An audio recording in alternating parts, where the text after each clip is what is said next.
بسم اللہ الرحمن الرحیم۔ السلام علیکم دوستو، دنیا بھر کی خبروں میں آج آپ سنیں گے، لیکن اس سے پہلے اگر ہو سکے تو لائک اور سبسکرائب کا بٹن ضرور دبا لیں، شکریہ۔ صدر ٹرمپ نے کہا ہے کہ امریکہ ایران کے خلاف مختلف آپشنز پر غور کر رہا ہے جن میں فوجی کارروائی بھی شامل ہے۔ صدر ٹرمپ نے فلوریڈا سے واشنگٹن ڈی سی جاتے ہوئے طیارے میں صحافیوں سے گفتگو کرتے ہوئے بتایا کہ وہ ایرانی اپوزیشن رہنماؤں کے ساتھ رابطے میں ہیں۔ صدر ٹرمپ کا کہنا تھا کہ ایران میں انٹرنیٹ کی بحالی کے معاملے پر وہ ارب پتی کاروباری ایلون مسک سے بھی بات کریں گے کیونکہ اس شعبے میں ان کی کمپنی کو مہارت حاصل ہے۔ صدر ٹرمپ کا یہ بھی کہنا تھا کہ ایران نے حال ہی میں جوہری معاہدے پر بات چیت کے لیے رابطہ کیا ہے اور امریکہ اس حوالے سے ملاقات پر بھی غور کر رہا ہے، تاہم ساتھ ہی مختلف آپشنز بشمول فوجی کارروائی زیر غور ہے۔ دوسری طرف ایران کا کہنا ہے کہ اگر امریکہ نے ایران پر حملہ کیا تو اس کا جواب ضرور دیا جائے گا اور ضرورت پڑنے پر اسرائیل اور خطے میں امریکی اڈوں کو بھی نشانہ بنایا جائے گا۔ ایران کا کہنا ہے کہ ایران میں حالیہ فسادات کے پیچھے امریکہ اور اسرائیل کا ہاتھ ہے۔ ایران کے سپریم لیڈر خامنائی نے امریکی صدر ٹرمپ کو تنقید کا نشانہ بناتے ہوئے دوستوں کہا ہے کہ فرعون، نمرود اور رضا شاہ کے ساتھ جو انجام ہوا وہی ٹرمپ کے ساتھ بھی ہوگا۔ سپریم لیڈر آیت اللہ خامنائی کا کہنا تھا کہ غرور میں مبتلا ایک شخص خود کو دنیا کے فیصلے کرنے کا اہل سمجھ رہا ہے، مگر اسے یہ یاد رکھنا چاہیے کہ اقتدار کے عروج پر موجود طاقتور حکمرانوں کا انجام کیا ہوتا ہے۔ سپریم لیڈر کا کہنا تھا کہ تاریخ گواہ ہے کہ ظالم، غرور اور طاقت کے نشے میں مبتلا حکمرانوں کا زیادہ دیر تک قائم رہنا بہت مشکل ہو جاتا ہے۔ ایرانی صدر ڈاکٹر مسعود نے بھی امریکہ اور اسرائیل پر ایران میں بدامنی پھیلانے کا الزام عائد کیا ہے۔ دوسری طرف ایران نے امریکہ اور صہیونی حکومت کے خلاف مزاحمت کے دوران مرنے والوں کی یاد میں ملک بھر میں 3 روزہ سوگ منانے کا اعلان کیا ہے۔ یہ اعلان دوستو ایسے وقت میں سامنے آیا ہے جب ایران میں گزشتہ 2 ہفتوں سے جاری بدامنی کے دوران اموات میں اضافہ ہوا ہے، جس کا الزام ایرانی حکام نے امریکہ اور اسرائیل پر عائد کیا ہے۔ ایران کا کہنا ہے کہ یہ دونوں ممالک اپنے مقاصد کے حصول کے لیے ایران میں فسادات کروا رہے ہیں۔ صدر ٹرمپ نے سوشل میڈیا پلیٹ فارم پر ایک تصویر پوسٹ کی ہے جس میں انہوں نے خود کو وینزویلا کا عبوری صدر قرار دے دیا۔ پوسٹ میں ان کے ساتھ سرکاری پورٹریٹ اور عہدے کے نیچے جنوری 2026 بھی درج ہے۔ اس وقت تک وینزویلا کی حکومت کی جانب سے ٹرمپ کی پوسٹ میں دوستوں کوئی سرکاری رد عمل ابھی تک سامنے نہیں آیا۔ پوسٹ میں دکھائی گئی تصویر ویکیپیڈیا کے صفحے سے مشابہت رکھتی ہے اور اس میں ٹرمپ کو امریکی صدر کے 45ویں اور 47ویں عہدے پر دکھایا گیا ہے، جبکہ نائب صدر کے طور پر جی ڈی وینس کو نامزد کیا گیا ہے۔ خفیہ دستاویزات لیک ہونے پر قابض صہیونی وزیر اعظم نیتن یاہو کے چیف آف سٹاف کو گرفتار کر لیا گیا ہے۔ اسرائیلی سرکاری ٹی وی کا کہنا ہے کہ صہیونی وزیر اعظم کے چیف آف سٹاف تساچی بروزمین کو حساس دستاویزات کے غیر ملکی میڈیا کو لیک ہونے کی تحقیقات میں رکاوٹ ڈالنے کے سلسلے میں گرفتار کیا گیا۔ بروزمین کو 433 یونٹ میں تحقیقات کے لیے لایا گیا ہے۔ یہ یونٹ 2008 میں سنگین جرائم اور بدعنوانی کی تحقیقات کے لیے قائم کیا گیا تھا۔ اس یونٹ کو اسرائیلی ایف بی آئی کا نام بھی دیا جاتا ہے۔ صہیونی چینلوں کا کہنا ہے کہ پولیس نے بروزمین کی گرفتاری سے پہلے ان کے گھر کی تلاشی بھی لی تھی۔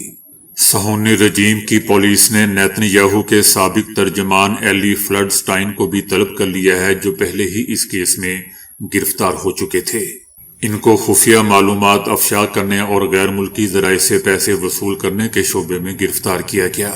اس سلسلے میں نیتن یاہو کی پارٹی نے ایک سخت بیان جاری کیا ہے جس میں فلڈ سٹائن کا نام نہیں لیا گیا لیکن اوریخ کی حمایت کی گئی اور ان کی گرفتاری کو پولیس کی جابرانہ کارروائی اور سیاسی اذیت کی نئی مہم قرار دیا جا رہا ہے، جس کا مقصد ایک دائیں بازو کے وزیر اعظم کو ہٹانا اور ناکام شباک چیف کو ہٹانے سے روکنا ہے۔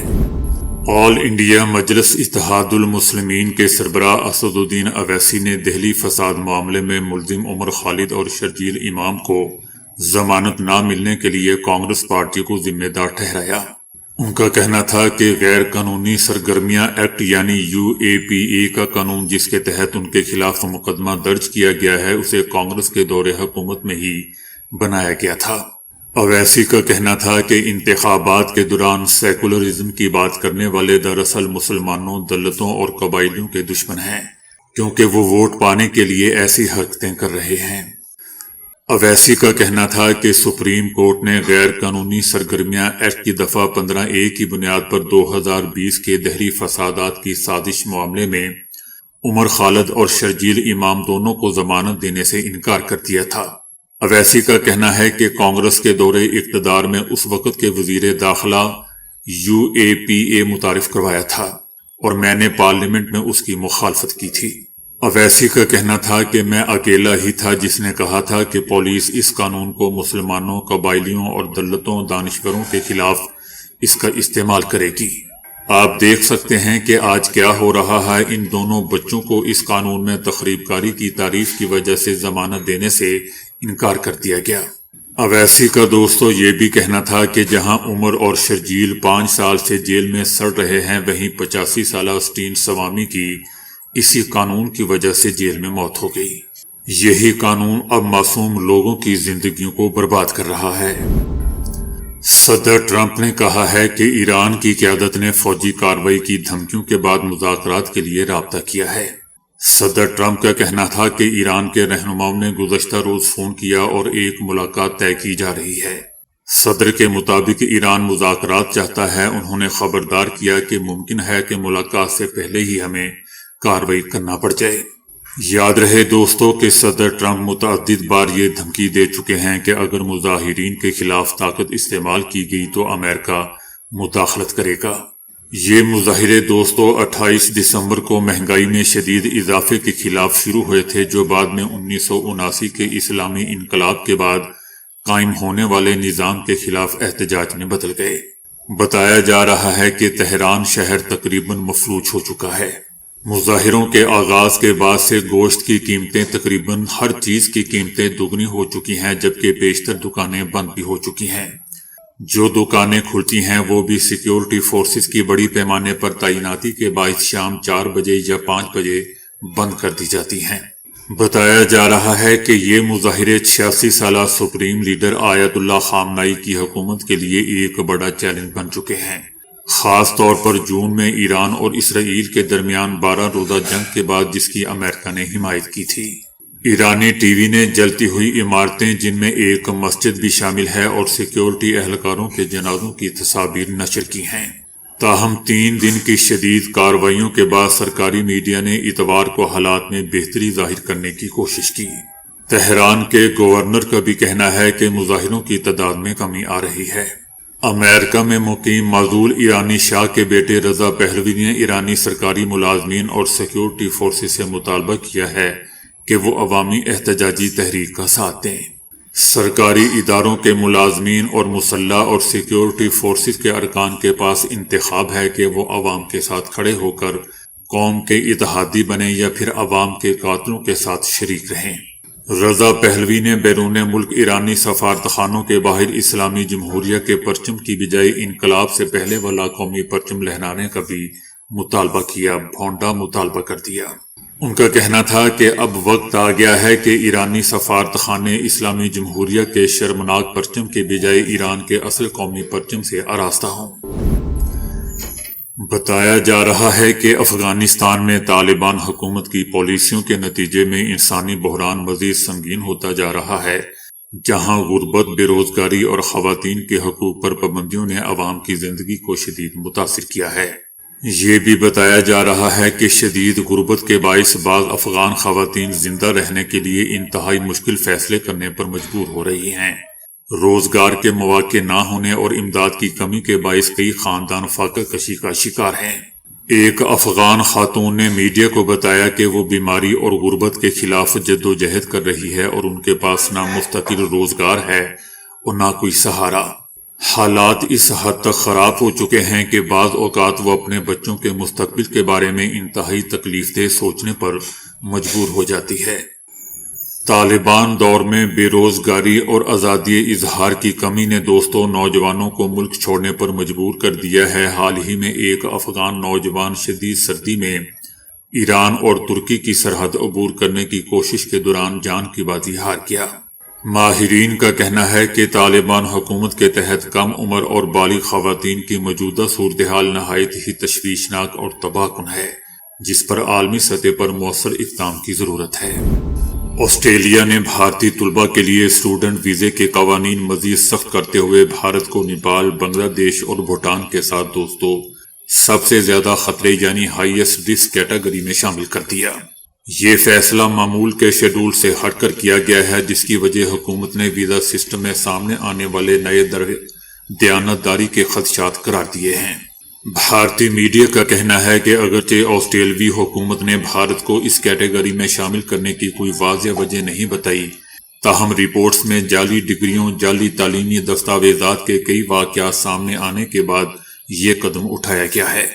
اس وقت آسٹریلیا میں موجود تقریباً 6,50,000 غیر ملکی طلباء میں سے لگ بھگ 1,40,000 کا تعلق صرف بھارت سے ہے، جبکہ چاروں ممالک مجموعی طور پر 2025 میں داخلہ لینے والے طلباء کا تقریباً 1/3 حصہ بنتے ہیں۔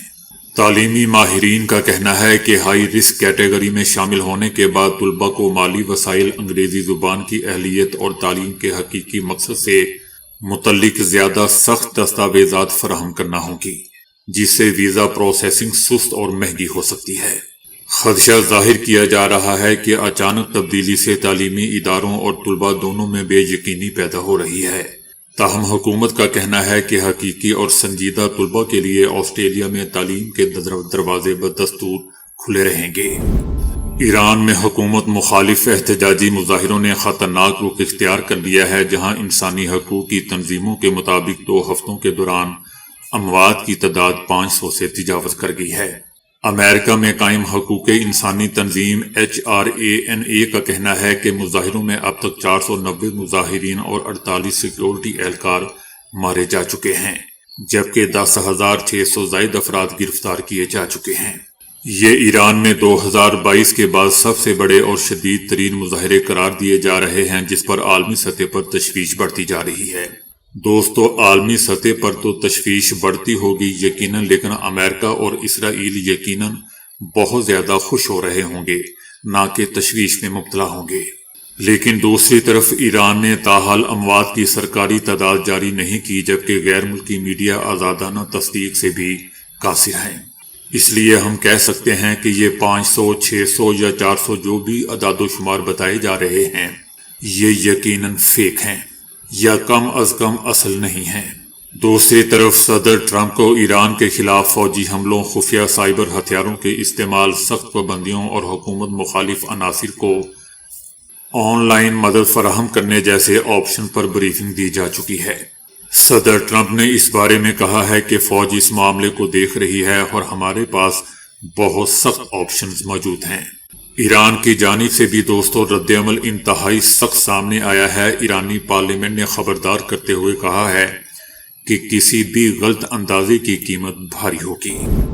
قطر میں سابق بھارتی بحریہ کے آفیسر کمانڈر پورنیدو تیواری کی دوبارہ گرفتاری کی تصدیق ہو چکی ہے، جس کے بعد بھارتی فوج سے متعلق ایک پرانا اور حساس معاملہ دوستو ایک بار پھر عالمی سطح پر زیر بحث آ چکا ہے۔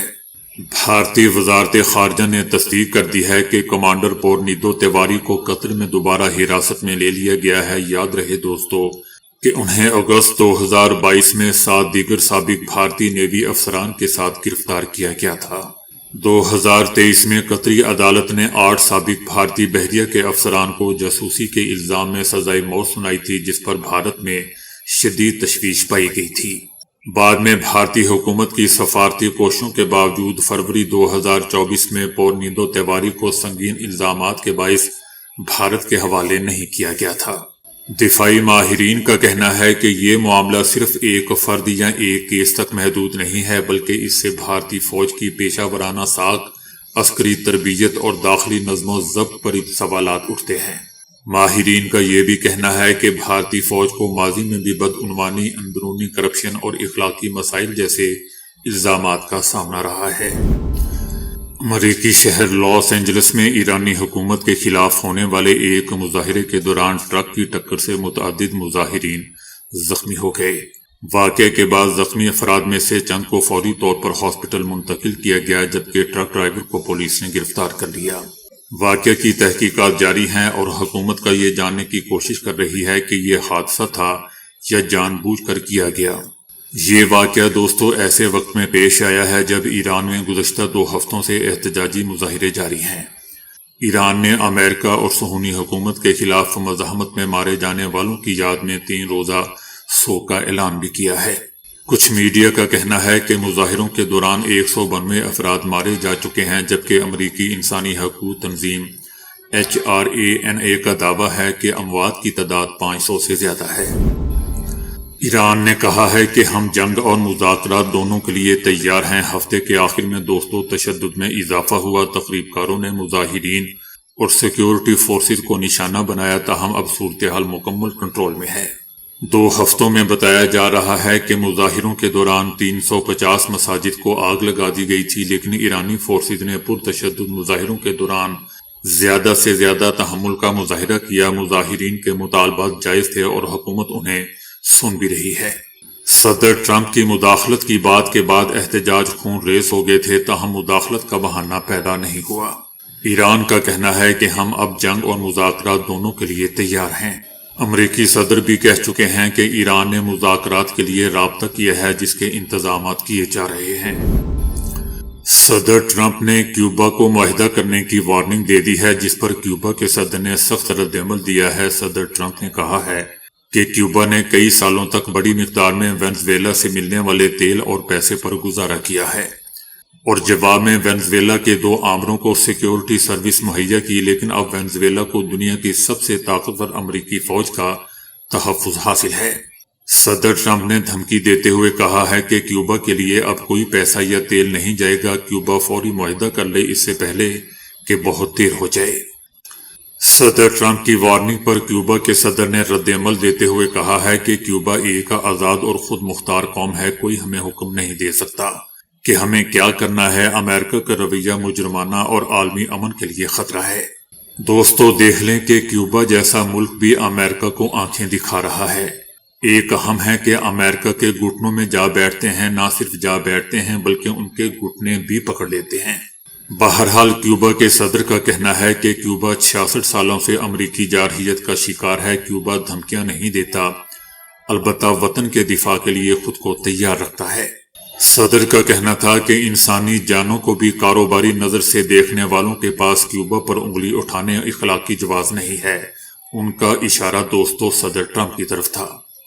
کیوبا کے صدر کا یہ بھی کہنا تھا کہ جو انقلاب کو کیوبا کی معاشی مشکلات کا ذمہ دار قرار دیتے ہیں انہیں شرم آنی چاہیے۔ وزیر اعلیٰ سہیل آفریدی نے سندھ حکومت کو تنقید کا نشانہ بناتے ہوئے کہا ہے کہ سندھ حکومت نے رکاوٹیں ڈالی، عوام نے سب رکاوٹیں ہٹا کر جلسہ کامیاب بنایا۔ سندھ حکومت نے سندھی ٹوپی اجرت کی بے حرمتی کی۔ سہیل آفریدی کا کہنا تھا کہ ہمارے ساتھ مختلف مقامات پر پولیس گردی کی گئی، پولیس گردی کے بعد بھی ہم یہاں اتنی بڑی تعداد میں جمع ہو گئے۔ ان کا کہنا تھا کہ پنجاب میں بھی حکومت نے ہمارے ساتھ اچھا سلوک نہیں کیا تھا، سندھ میں بھی سندھ حکومت نے اچھا سلوک نہیں کیا۔ اس کے بعد خیبر پختونخوا میں اگلا پڑاؤ ڈالیں گے اور اسٹریٹ موومنٹ کے ذریعے عمران خان کا پیغام ملک بھر میں پہنچائیں گے۔ سہیل آفریدی کا کہنا تھا کہ کراچی کے عوام کا دل سے شکریہ ادا کرتا ہوں، عوام نے نکل کر ثابت کیا کہ قوم عمران خان کے ساتھ کھڑی ہے۔ جو سوچ رہے تھے کہ عمران خان کی سیاست ختم ہو جائے گی وہ آج آ کر دیکھ لیں۔ ان کا کہنا تھا کہ پیپلز پارٹی نے مل کر آئین کا ڈھانچہ تبدیل کر دیا، سندھ میں پیپلز پارٹی کی ڈکٹیٹرشپ قائم ہے۔ سہیل آفریدی کا دوستو یہ بھی کہنا تھا کہ عوام ڈی چوک جانے کو تیار بیٹھی ہے، عمران خان کی کال کا انتظار ہے۔ ہم کسی کو اجازت نہیں دیں گے کہ وہ ہمارے حقوق ختم کرے، ہم کسی کو اجازت نہیں دیں گے کہ قوم کے لیڈر عمران خان کو بلا جواز جیل میں رکھیں۔ تو دوستو ابھی کے لیے اتنا ہی۔ ویڈیو کو لائک اور شیئر کرنے کا بہت بہت شکریہ۔